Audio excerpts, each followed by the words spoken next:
Hi, welcome to Saunders Sisterhood. I'm Carrie. This is a YouTube channel for the single and also for the childless, not by choice person. Today we're talking about the holidays. We're diving into something that many of us kind of low-key or quietly navigate around this time of year. And that's how to create meaningful holiday traditions when you're childless. Whether you're childless, not by choice, child-free, or somewhere in between, it can feel like a lot of the traditions don't include you.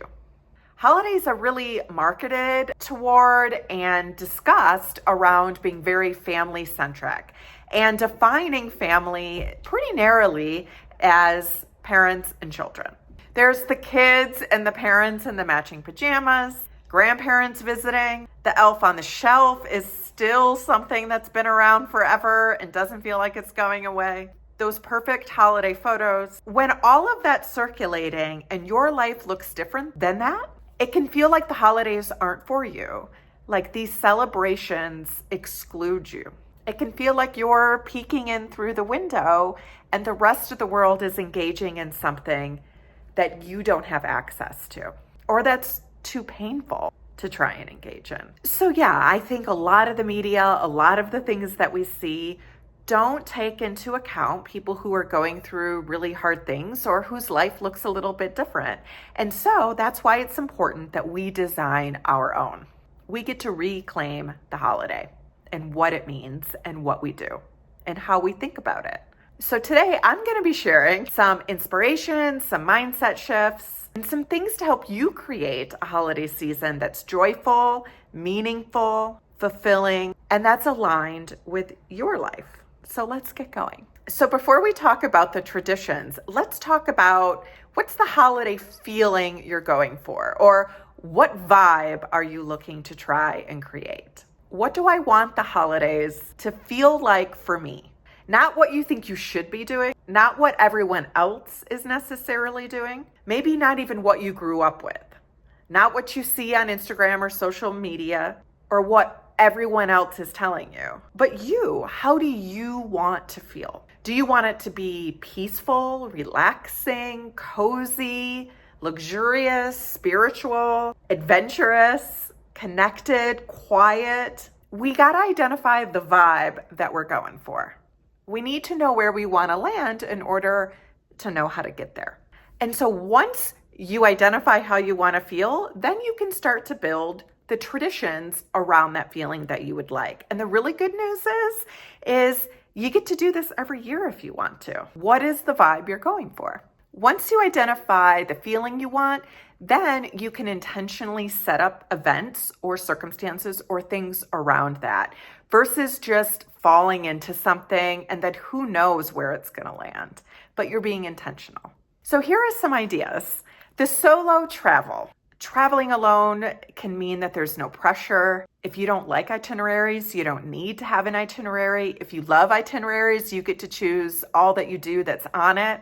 You get to be flexible if you want to do that. There's nobody that you have to feel like you have to perform around or show up for or force any feelings around. And you're not necessarily looking at the people around you and wishing that you had what they have. Not that that might not come up somewhat, but if you do, that's more likely strangers. And you can think about the vibe that you want here. Do you want to go to the beach? Do you want to go to the Caribbean? Do you want to do a cozy cabin in the woods? Do you want to do a quiet spa weekend? Maybe it's just an overnight trip somewhere and you check out the local coffee shops or dessert options or best restaurants.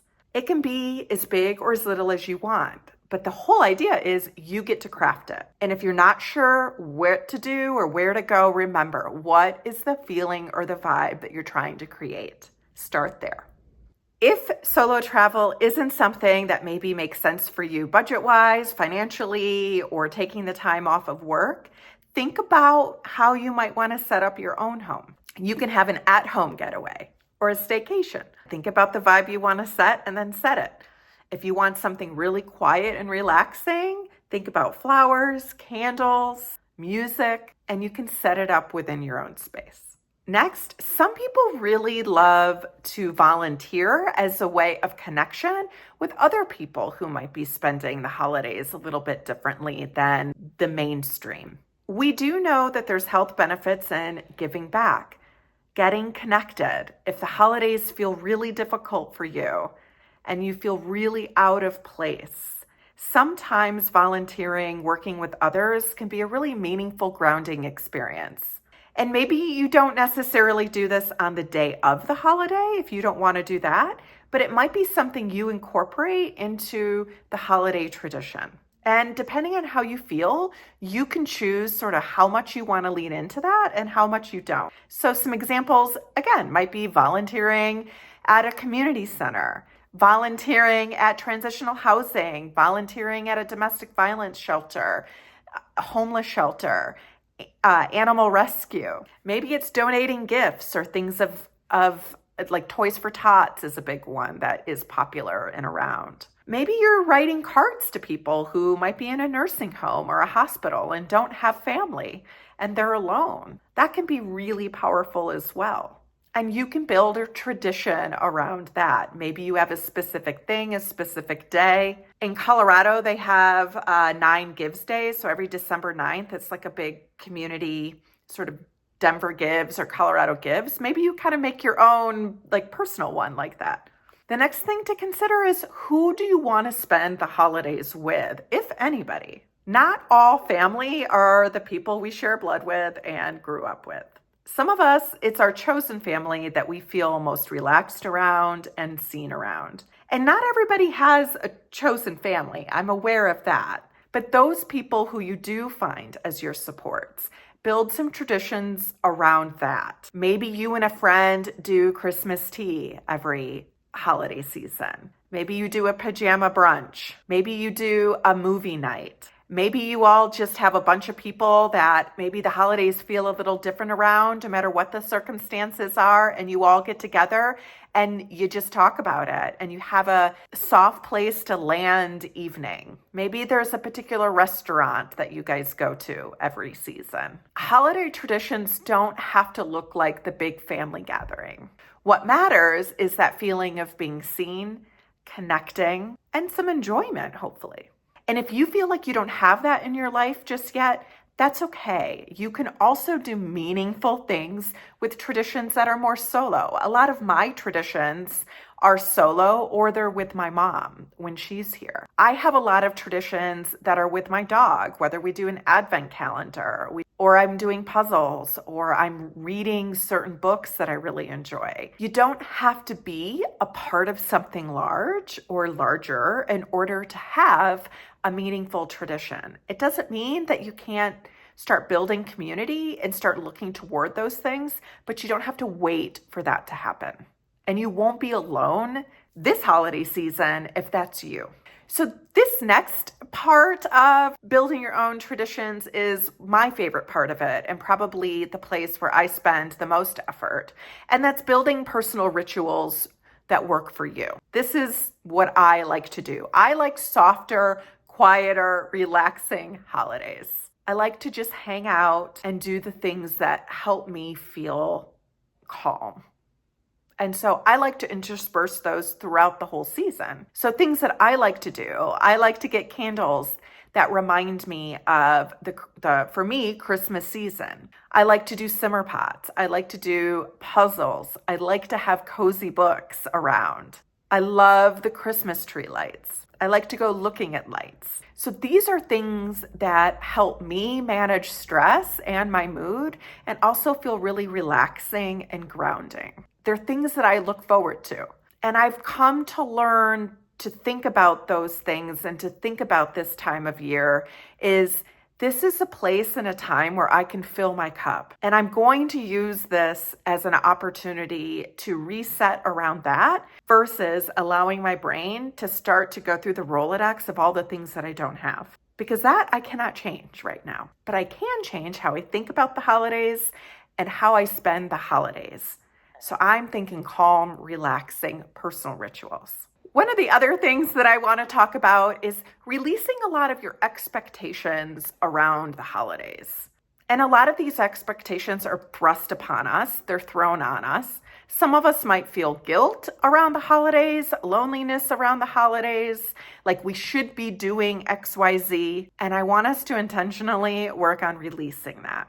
Maybe you experience certain feelings for not doing the quote normal holiday things, for not wanting to go to the party, for not wanting to go to the big celebration. Release that guilt. It's okay to put your oxygen mask on first. Maybe you feel guilty or like you're ungrateful or unthankful because you don't want to do certain things, even if you're invited. Release that. That's okay too. There's a lot of complicated feelings that arise, and it's okay to do what you need to do in order to protect your peace. It's okay to rest. It's okay to relax, and it's okay to exhale. There's no right way to do the holidays. I do think we get messages that there is, but there's not. However you want to do the holidays makes it right for you. It's okay to reclaim the holidays and craft and create a season that you enjoy. So whether you're childless not by choice or just simply on a different path, remember, your holiday season doesn't have to revolve around that stereotypical family in order to be meaningful and purposeful and fun. You have permission to create the holiday that feels right for you this season. I wish for one that brings you joy, peace, adventure, connection, or whatever else it feels like you need this year. If you want more guidance on this topic, I do have a workbook for those who are childless, not by choice, in managing the holidays. And I'll put the link to that in the description below. You could also see a little bit more at the end of this video, and you can check it out on Amazon. For those of you who have bought this, let me know what you think. I worked really hard on it. I'm really proud of it. And I think it has a lot of really good guidance if the holidays are feeling a little extra difficult for you. Thanks for watching. Subscribe to Sandra's Sisterhood, and I'll see you in the next video. Bye.